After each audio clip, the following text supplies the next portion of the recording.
It's now been well over a decade since the release of Final Fantasy XIII, the game that launched the series into the HD era.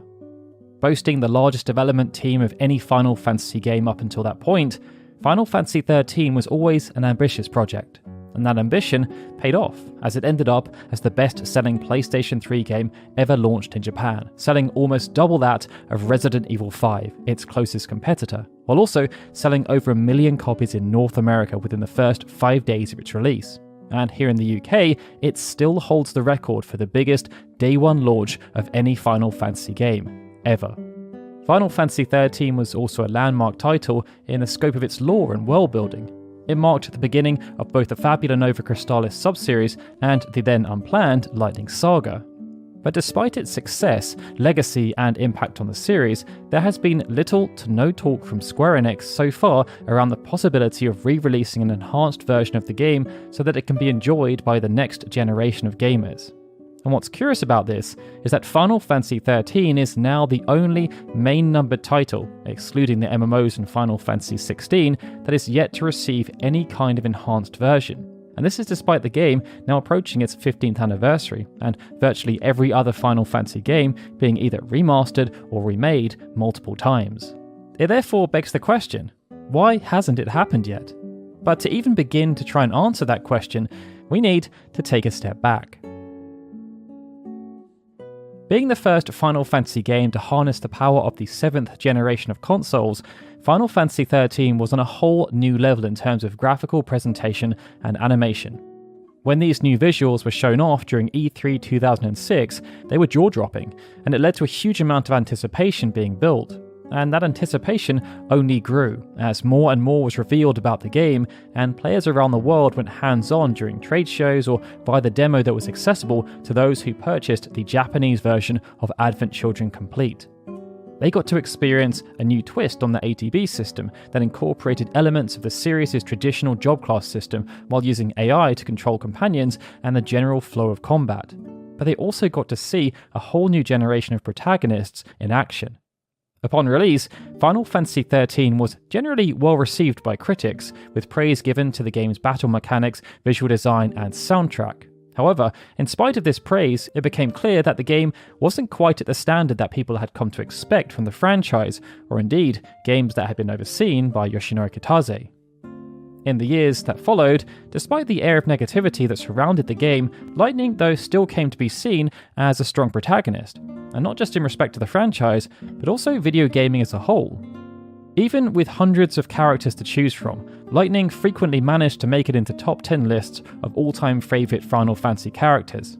And a 2013 poll even saw Lightning named as Japan's favourite female Final Fantasy character, beating out the likes of Aerith, Yuna, and Tifa. But as if to emphasise the popularity and impact, she was then selected to be a virtual model for Louis Vuitton, and it wasn't just some throwaway brand deal or something that was exclusive to Japan. Lightning was plastered across a ton of their print and out-of-home advertising globally. With Lightning continuing to be a beacon of hope for the sub-franchise, time has also helped to heal some of the initial wounds, and in recent years, Final Fantasy XIII has experienced something of a reappraisal within the community. Fans have argued that the linearity is a positive feature rather than a detraction, often drawing comparisons to earlier games that were just as linear, they just did a better job of masking it. And indeed, it was an intentional choice by Moitomo Toriyama, the director, to unmask it, so to speak, as he wanted to portray people at the mercy of a predetermined, unjust fate.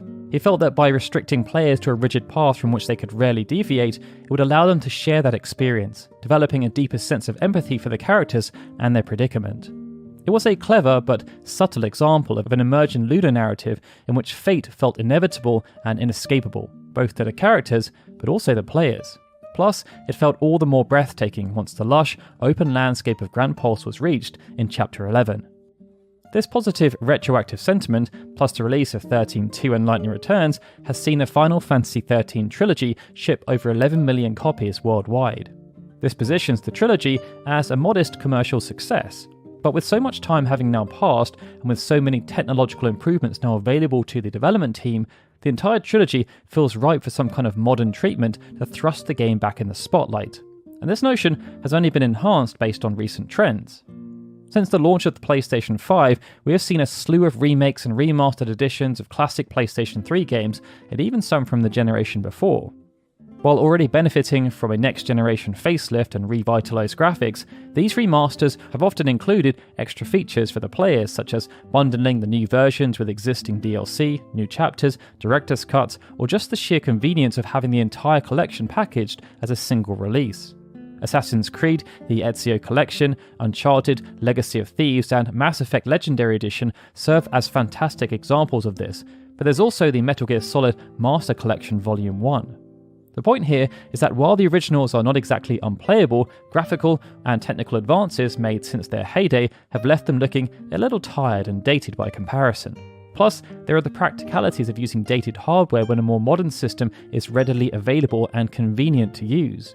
Even the most basic of remasters allows for developers to make tweaks to gameplay, add in some quality of life improvements, bug fixes, or add new trophies. And it's hard to deny that a shiny new look is often enough of an incentive for most of us to want to revisit an old favourite. Remakes and remasters have also proven to be extremely lucrative for publishers, as they're working with an already existing title and IP with a pre-existing fanbase, and they can avoid the time, labour and cost of creating a brand new game from scratch. This has been evidenced from the very beginning of the PlayStation 5's lifecycle. Take, for example, the Demon's Souls remake, which was released as a launch title and sold over 1.4 million copies in less than a year. Since then, the market for remakes and remasters has continued to expand and thrive on the platform. And it's not like this concept has been lost on Square Enix.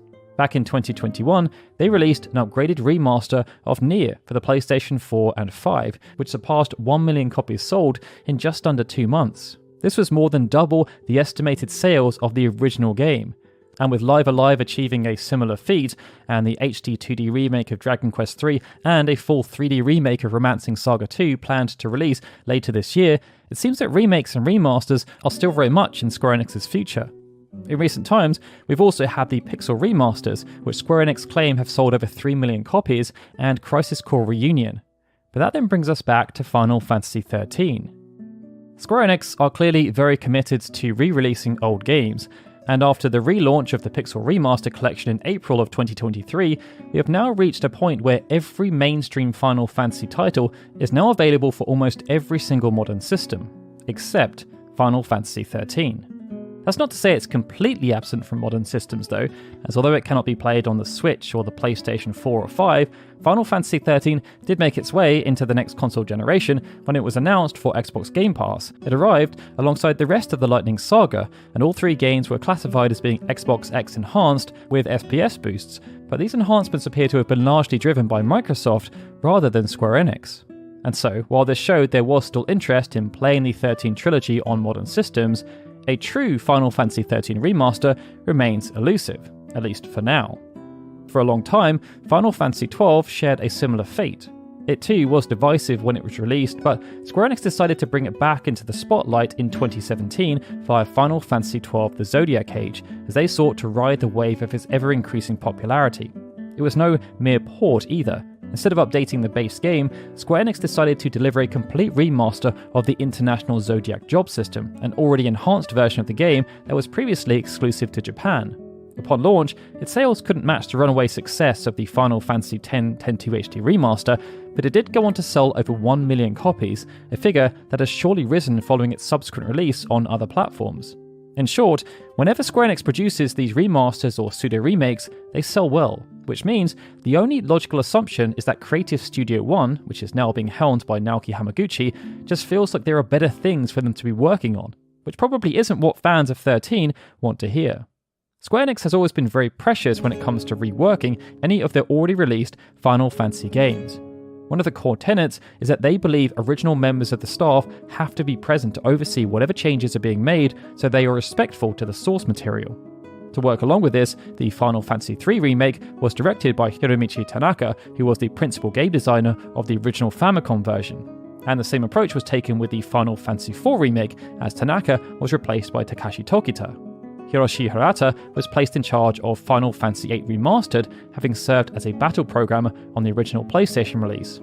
One of the original pixel artists, Kazuko Shibuya, who helped shape Final Fantasy's visual style from the very beginning, was brought back for the pixel remasters, serving as the series' art director. Toshiyuki Itahana, who was the main character designer on Final Fantasy IX, has overseen each of the subsequent re-releases. Hiroyuki Kato and Takashi Katano, who served as the director and producer of the Zodiac Age respectively, were also senior figures of the original version. And Yoshinori Kitase served as producer of the 1010-2 HD remaster and was rejoined by many senior figures who worked on the original game, including Hirata, Takai, Nomura, and Nojima. Then of course, there's the XIII Remake, which has a lot of the original staff overseeing the direction of the project. Hamaguchi is then there as the voice of the quote-unquote next generation. Creative Studio One has also said that even though they want to work on further projects relating to Final Fantasy X, such as Final Fantasy X-3, they are unable to do so as the main creative talent is already tied up with the remake project. And if this is the major factor, then the answer does seem pretty straightforward, as if the lack of availability for senior staff is preventing further work on Final Fantasy X, then it will also be preventing work on Final Fantasy XIII as it relates to the exact same creative team, with Hamaguchi even included by extension as he worked on the original game. They were of course able to prioritise work on Crisis Core Reunion because they must have felt it was much more likely to see returns due to its connection with the Final Fantasy VII Remake project. Still, they are clearly aware of the demand that's been growing in recent years, even if they have not outwardly said anything about their plans. And that's what made an interaction last month all the more intriguing. On the 13th of August 2024, Square Enix's official Twitter account asked the question, "What is your hottest take or unpopular opinion on a Final Fantasy game?" One response from our good friend Alex McCullough gained a lot of attention. He said, "Before any other FF title gets a remake, Final Fantasy XIII needs a remaster." And to clarify whether this was in reference to just the core title or the entire trilogy, he followed up by commenting, "The whole trilogy." What was more interesting though was Square Enix's reply, which read, "Any reason for a remaster instead of a remake," along with a thinking face emoji. As expected, this set off a huge amount of debate around why Square Enix chose to not only respond, but also tease a potential remake, especially given all the rumours about the Final Fantasy IX remake that just won't go away. It therefore begs the question why Square Enix chose to bring this topic up themselves, seemingly unprompted, when discussions around potential Final Fantasy remakes are akin to a powder keg. Perhaps they were genuinely just looking to create some fresh buzz around the game, or maybe this was an effort to gather some fan feedback, or who knows, maybe, just maybe, Square Enix does indeed have some bigger plans for this trilogy. Only time will tell. For now though, your only options are either to continue hoping Square Enix chooses to stop sleeping on Final Fantasy XIII, play the enhanced editions on Xbox, or muddle your way through the original PC ports. But with that, this concludes the curious case of Final Fantasy XIII Remastered, at least for the time being. How many of you would be interested in picking up a remastered trilogy, or would you prefer them to do a wholesale remake like Demon's Souls, The Last of Us, or Dead Space?